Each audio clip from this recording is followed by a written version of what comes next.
These are RV travel and RV trip mistakes. Making some of these mistakes could cause an early end to your trip. And let's face it, your friends and family are looking forward to it, and you want it to turn out perfect. So let's make it a great one by avoiding these mistakes. I'm Tom with EnjoyTheJourney.Life. Learn from the mistakes that Cheri and I have made over the years and many other experienced RVers. We've got newbie mistakes to some of the same mistakes that even we still make these days. How many of these mistakes have you made? Plus, at the end of the video, I'll show you how you can get our free RV setup and tear down checklists. So stick around for that. Subscribe to our channel so you can catch our entire RV mistake series. Plus, we'll put a link below to our 43 RV setup mistakes, and you can check that video out as well.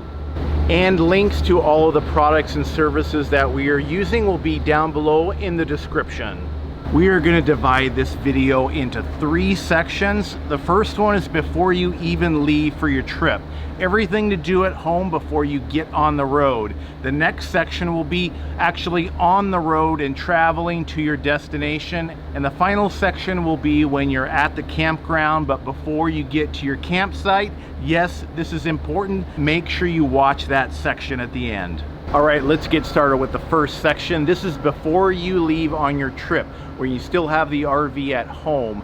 And that is to do a proper shakedown if the RV is new to you. It could be a used RV or a brand new RV.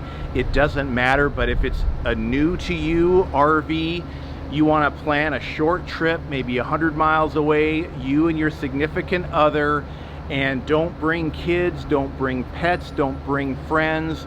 Just go out there with all the manuals for your RV, where you're going to test everything out.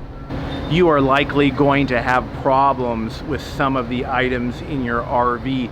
This is where you make a list where you can go back to the dealer and say, hey, these items need to be fixed, or you can make a call to an RV tech that can fix all of them before you go out on the major first planned trip of the season, or with this new to you RV, and you're bringing friends and family and everybody along that's expecting that perfect trip.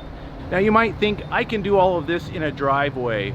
Well, sure, you can do a lot of it in your driveway, but I still think it's better to get it out on the open road, some highways, some small roads, where you can really get the feel for towing or driving your new RV.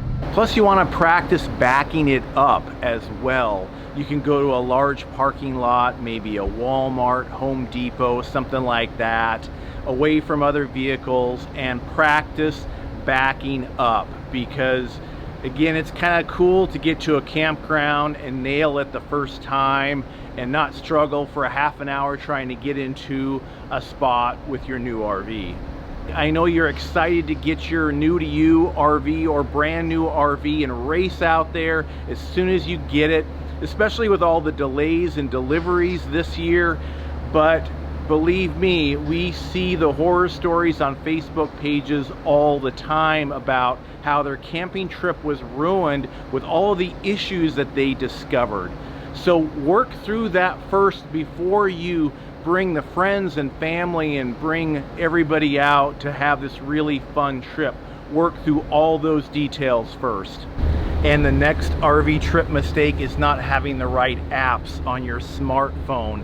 There are 2 apps that we use all of the time. And the first one is the Dirt Pro app. This is the app that we've been using all this year to get our free campsites. Well, cheers. Cheers. This isn't a terrible view, is it? What do you guys think? This view sucks. Look at this. It's his favorite so far. And yeah. Wow, have we been coming up with some great places? We have. I mean, this has been the season of amazing campsites. We keep getting blown away more and more and more. Right. Best free campsite ever. And it used to be like a secret, actually. And now that it's made a lot of these apps and stuff, So, like, we found it on the Dirt Found Pro it on the Dirt. That's app. where we've been finding all of them. Right. It's been awesome. It's been great. Yep. And this app has so many cool features beyond free camping. But what we'll do is put a link down below where you can get a 90-day free trial of that app just to check it out. And the next app we have on our phone is the RV.Life RV Trip Wizard app. And this is the map app that we use to get to all of our camp spots. The reason we use this app instead of Google Maps is because you can enter the length, the width, and the height of your RV. That is so important that you don't get mapped down the wrong road, which you can easily have happen if you're using Google Maps or Apple Maps or something like that. You want to use an app that knows the size of your RV so you can have a safe trip all the way there, and that is the RV.Life RV Trip Wizard app. Plus you can get 25% off by using our link down in the description. And I just want to reiterate how important it is to know the height of your RV. Many of you have seen the other YouTube videos out there of some RV going underneath a low bridge and it's shaving off the air conditioning units or worse. So knowing the height of your RV and getting that entered into the proper mapping app is a must. And make sure you know the height of your RV when it's hitched up, because it could go up or down by a few inches from when it's completely disconnected from your tow vehicle. Also, don't go right to the inch. You want to have a couple spare inches into what you put into the mapping app, because they could have added fresh pavement to a road and raised it a couple of inches. That was a great tip I heard from another RVer. The next RV trip mistake is not booking your campsite in advance. If you're going to a busy tourist destination or it's a busy time of the year, you most certainly need to reserve your spot, especially if it's a regular full hookup campsite, because it can be very difficult to find a spot, and sometimes even free camp spots in some of the busiest tourist destinations. So again, your family is counting on a fun trip. Don't end up being parked at a Walmart parking lot just because you did not make the reservations in advance. Now, I've warned you, don't make this mistake. And the next mistake is not checking the tire pressure on your tires before you leave, or better yet, installing a TPMS system. This has been a game changer for me since I put ours on. I'll put a link down below to the one that we use. Tire safety, it's a big deal. Speaking of checking out your RV tires, I would do a general safety inspection by a certified RV tech at least once per year if you're part-time, right before your first trip, or twice a year like what we try to have done when you're full-time, because you've heard this analogy before. Driving your RV down the road is like a constant earthquake. All kinds of things can break. When you're relying on the safety of all the parts working together, I just feel so much better after every inspection, and we get the clean bill of RV health to get back on the road. And the next mistake before your trip is not adding enough water to your black tank and sewer treatment. We use Happy Campers right here. You got to take care of your black tank and both of your RV tanks actually, or they will not take care of you. Not turning your refrigerator on until you plan to put food in it, another big mistake. It can take 4 to 6 hours to cool off your RV refrigerator. What we recommend is to actually turn it on the night before. That way it's nice and cool before you start putting food in here. And the next mistake is not having basic tools with you. You want to have a basic set of tools that you can make small repairs yourself with. Also fuses, because fuses blow all the time. You want to have spares of all the different fuses that your RV uses. You also need to have a first aid kit along with you for several reasons. Number one, going out and adventuring can be dangerous at times, bumps and bruises, scrapes and things like that. But also, if you haven't heard on our channel enough already, RVs are dangerous. Sharp corners, and it's easy to scratch yourself, bang yourself up, and yeah, get a good first aid kit. We've talked about this before, but having too small of a truck to tow your RV. Yes, I've made that mistake before, 2 times actually. Finally upgraded to this truck, which can pull almost anything. So I see it all the time out there on the road. Lots of RVers pulling huge campers with little tiny trucks. It's dangerous, it's also illegal, and could get you a big fat ticket. Now it's time to get on the road, and the first mistake so many people make is going too fast. Believe me, you want to get to your trip quickly, you need to slow down. And that's when mistakes happen, is when you're in too big of a hurry. For example, RV crushes truck. I think some of you have seen that video, but you think I'm the only one that made that mistake? No, hundreds if not thousands of other RVers have made that mistake from being in a hurry.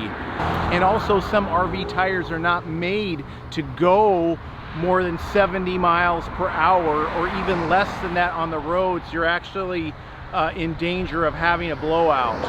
And this is related, taking curves too fast. You're not in your car or truck anymore. You have potentially a huge RV behind you, and big trailers don't take curves fast very kindly. You can end up flipping your RV.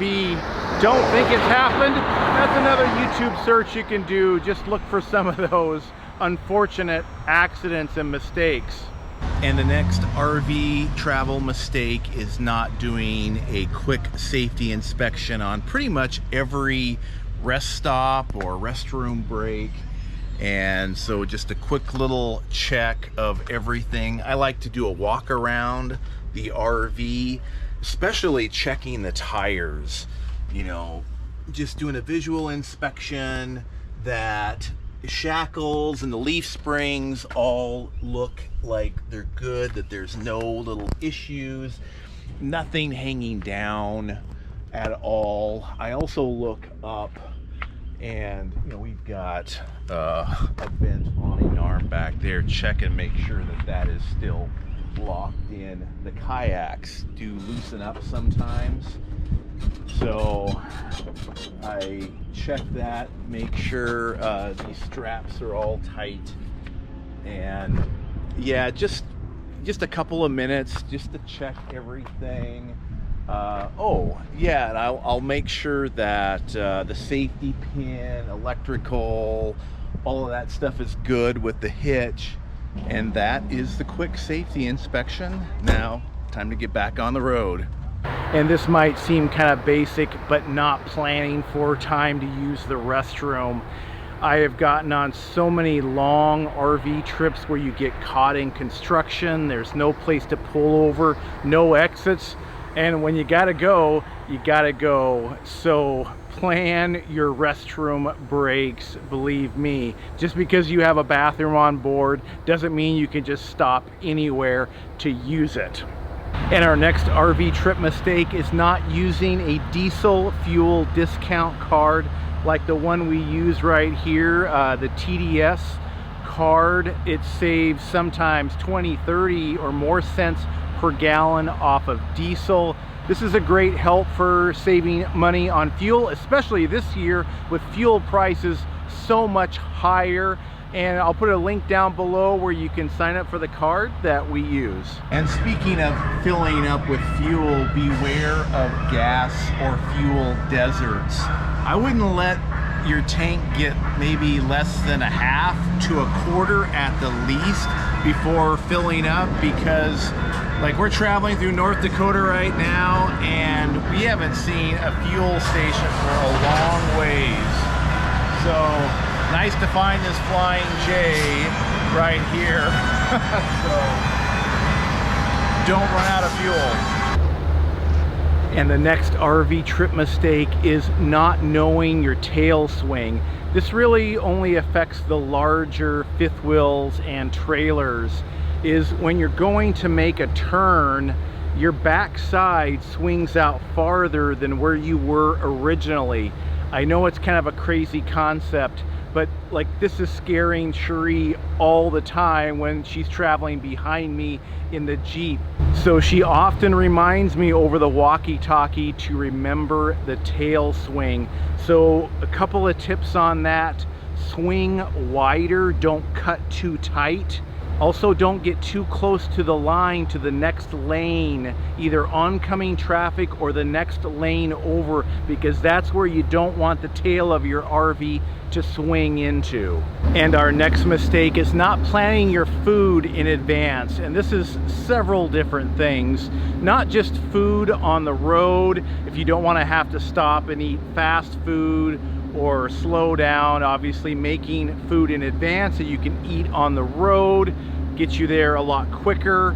But also consider your destination. If you're going to a touristy area, are there going to be big stores available? Walmart, Target, etc.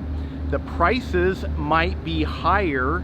They might be smaller stores, less of a selection, or really busy. So what Cheri and I do, we look out to see where our next campsite is and check out the grocery stores that might be available and decide, are we going to shop there, or are we going to bring all of our supplies, or as many in advance that we can. And even in some dispersed camping areas, you could be hours away from a grocery store. So make sure you make that grocery list, double check it, and stock up before your trip. And this is a common mistake, is all that stuff you're bringing and adding too much weight to your RV. You need to know your RV weight capacity and not exceed it with yourselves and all of your stuff. And the next RV travel mistake is driving too long and getting too tired.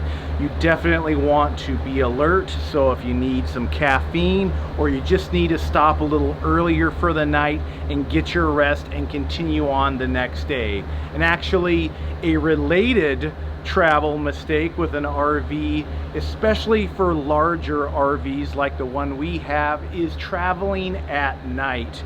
We have a rule: we stop before it gets dark. Do we always follow that rule? Well, no. Sometimes we end up getting there late, but I really don't like to do that. Why not drive at night?